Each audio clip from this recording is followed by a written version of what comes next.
Welcome, and thank you for joining us for Contemporary Art Taos 2020, the Artist Interview Series. This series consists of 15-minute interviews between myself and the artists in this exhibition and is being released twice a month for the duration of the show. As you can see, I'm not in the museum today because of the state mandate. Instead, I am in lockdown with Nina Silfverberg's sculptures here. Thank you, Nina, for joining us today as our guest. Thank you so much for having me. So the work behind me is called Reach, and you can't quite see all of it, but there's how many sculptures are part of this? Oh boy, I knew you were going to ask, and now I don't remember. I think it's 13. 17 or 18? That's right, because of the large one. Yeah, the large one. Usually I do uneven numbers, but I think it became 18 because of the hugger. Yes, I think you're right. Yeah. So there are 18 sculptures that are actually part of this particular installation, and the work is made from felting wool, which I didn't know until your open call submission is actually the oldest form of textile making before sewing. So what is your relationship to felting? How did you learn how to do this? So my relationship with wool and felt is for sure one of awe. It's a pretty magnificent natural material, and it's very challenging medium. And so it keeps me both intrigued and ever so challenged. I don't feel like I'm ever going to be able to master it quite. So it keeps me going back for it. I also very much love the malleability of being able to create various things with it, objects, sculptures, craft, wear, all kinds of different things. So yeah. Where do you source your wool from? It depends where I am, and it depends on what I do. So if I'm going to make a large scale sculpture, I would like to use a wool that's very coarse. So wool comes in different kinds of, nerd speak, it comes in different kinds of microns. So it's either going to be thicker and coarser or really, really fine. So you could imagine, let's say, the difference between wool for a rug or wool for like a sweater. And all wool comes from some kind of sheep. And then cashmere and angora and alpaca is more considered like a hair. So depending on where I am, like I know I sourced my wool for these particular sculptures. I did source my wool from Finland, and because of COVID, yay, COVID, I was waiting, and it was hanging out in some kind of customs situation for a couple of months. But the reason I wanted to have this Finnish wool is because originally when I started creating beings that were similar to these, I had used Finnish wool and it was familiar to me. I also absolutely love the dye work that is in these particular guys. Piikuin petäjävesi in Finland. Sorry, what were you going to say? No, I was just going to say it's beautiful, the sort of ombre effect from the bright orange down to the dark red. Yeah, and that's an effect because they've created many, probably up to 10 different dye batches. And then as they've carded the wool, they've carded the various colors together, which gives it that very dynamic kind of color. And it's been their secret recipe for decades. And one of my first felting experiences was with this wool, this particular wool, and I've always loved it so much. So I wanted to go back to that.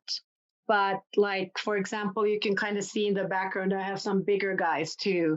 Those were made out of Navajo churro, and I got them from this lovely lady, Connie, who has lots of lovely churro sheep. And so it depends. I'll use anything I get my hands on. I will also order Australian merino wool.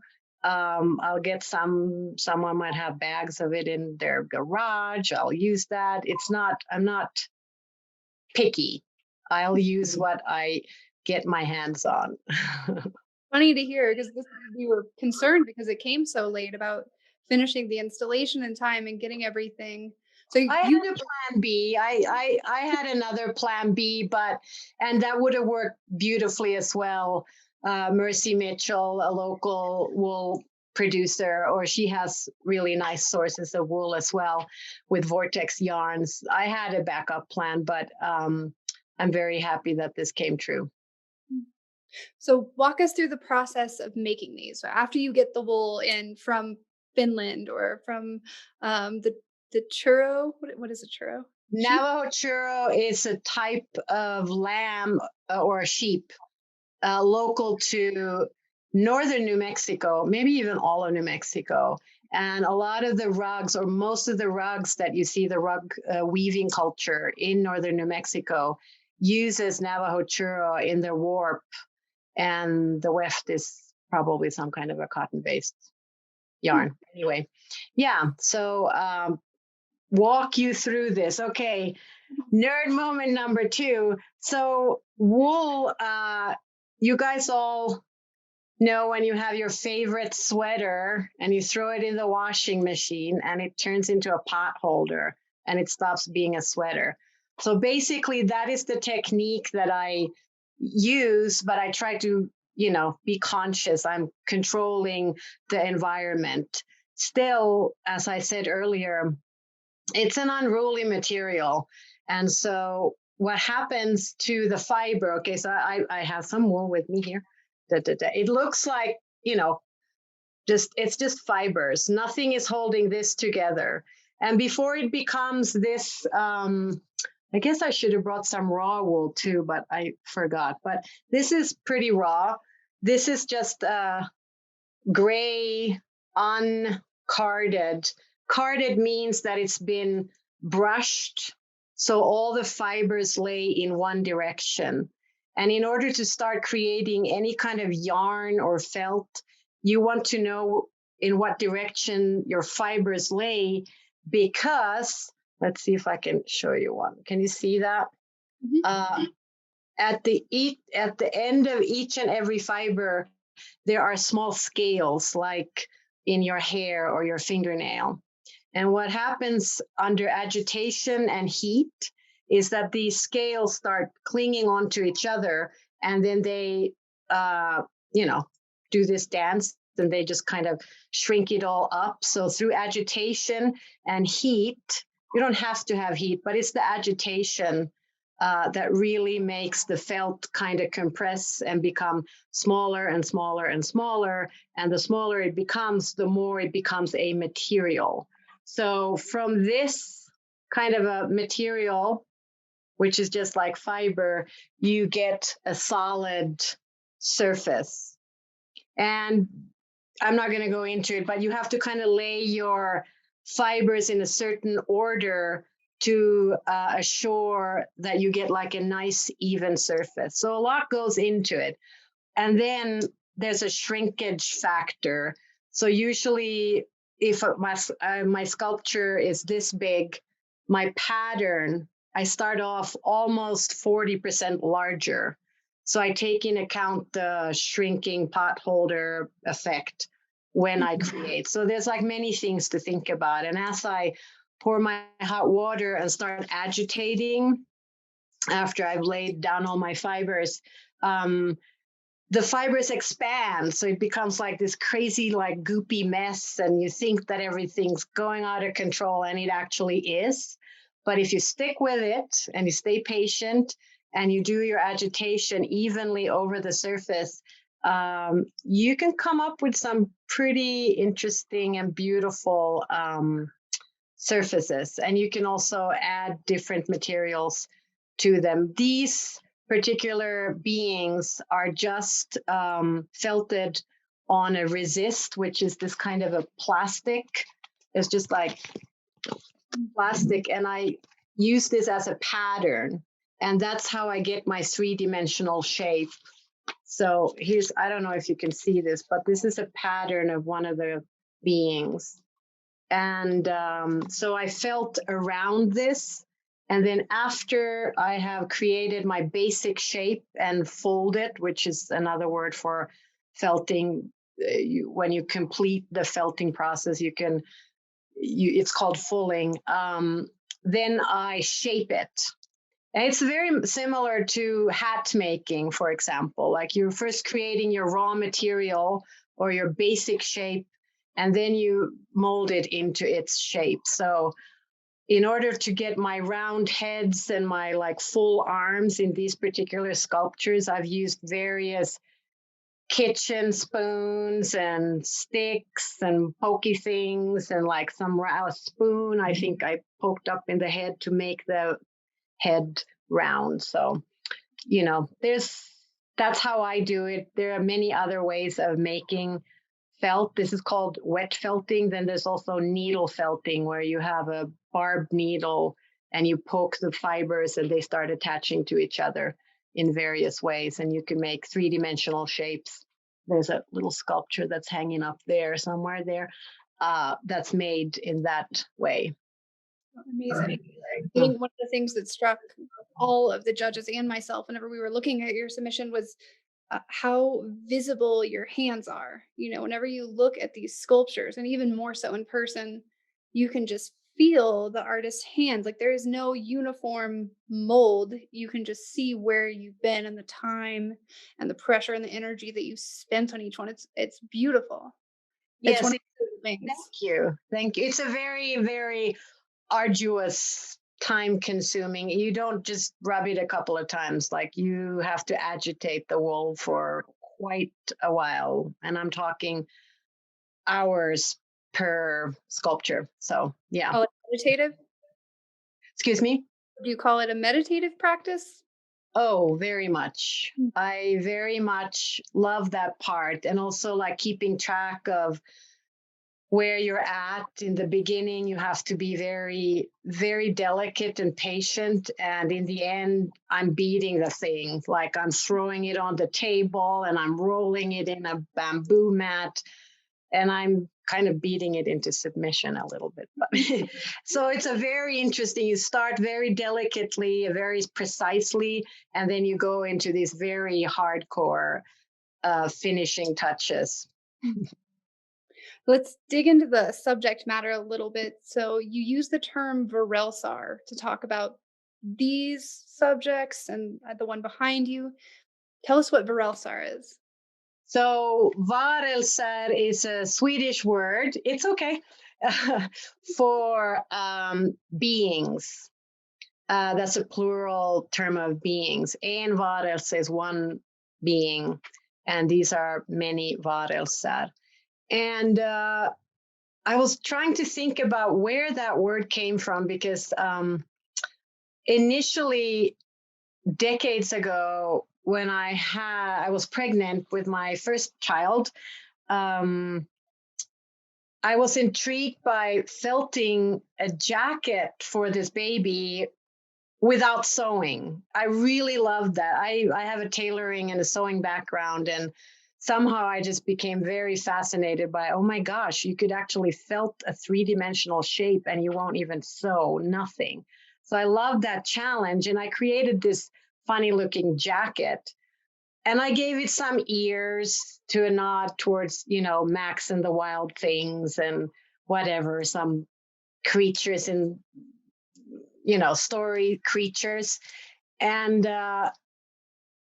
she wore it, but really that became the seed of, wait a minute, this is a sculpture that I just had cut up in the middle and opened a hole for, and, you could put your sleeves in or your arms in.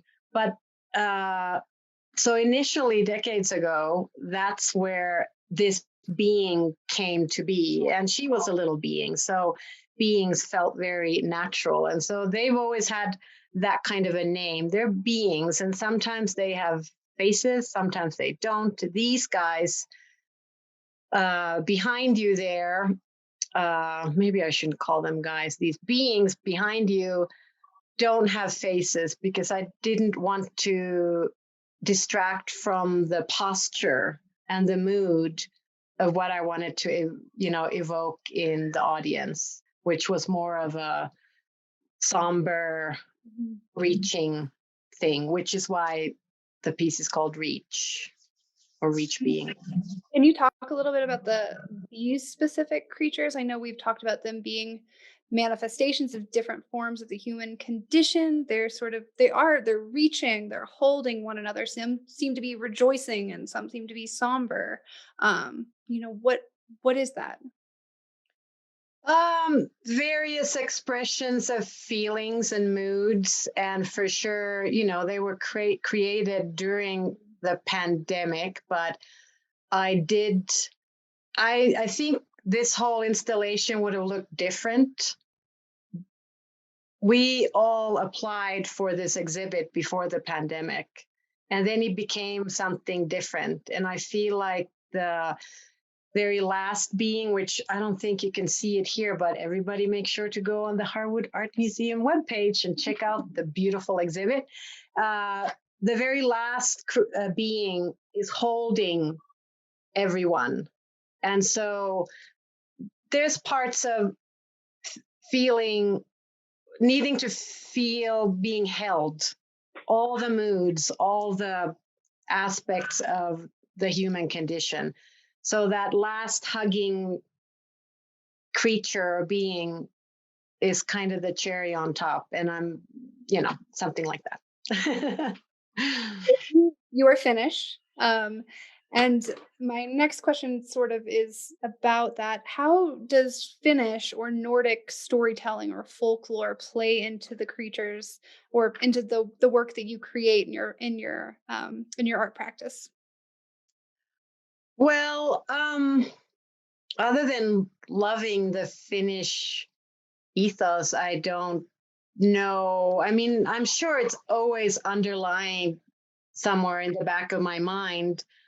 I do draw from the theatrical, maybe more so than folklorical, but then again, it's all connected.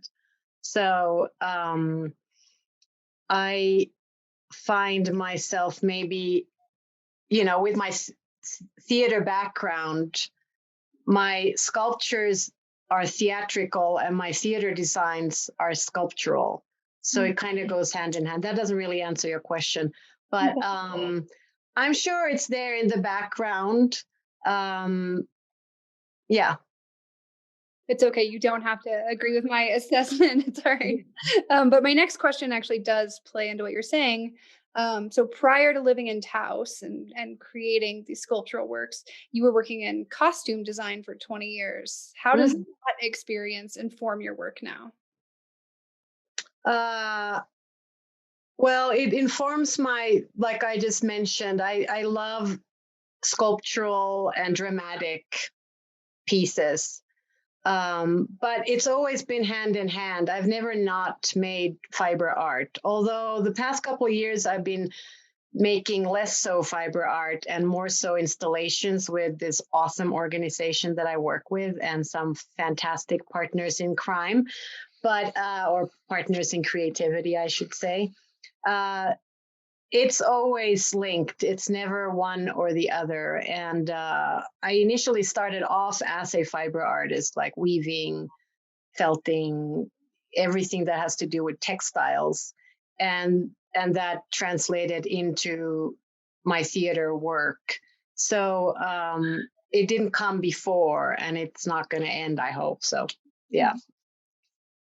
All right, last question I'm asking everyone. So, this exhibition was limited to people who live in Taos or have deep roots in Taos. Can you tell us about your personal connection to this place? Yes. So it involves the love of four seasons, a heartbreak, and finding out that somebody was selling flamenco shoes in Talpa, Taos, New Mexico. So I know. So I ended up here. I really loved it, but this was decades ago. And then one thing led to another, and I kind of had to choose where in this country could I live or should I live at the time.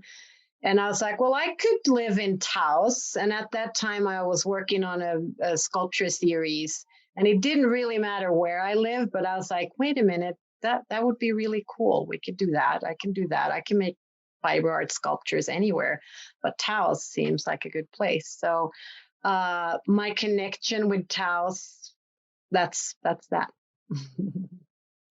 Well, thank you so much for joining us, Nina, and thank you all on Facebook Live for tuning in. Um, Keep watching our Facebook Live. Our next interview series is a special Thanksgiving double release on November 25th. And that will be with Sasha Raphael Vomdorp and Jan Sessler. Thank you. Thank you. Bye.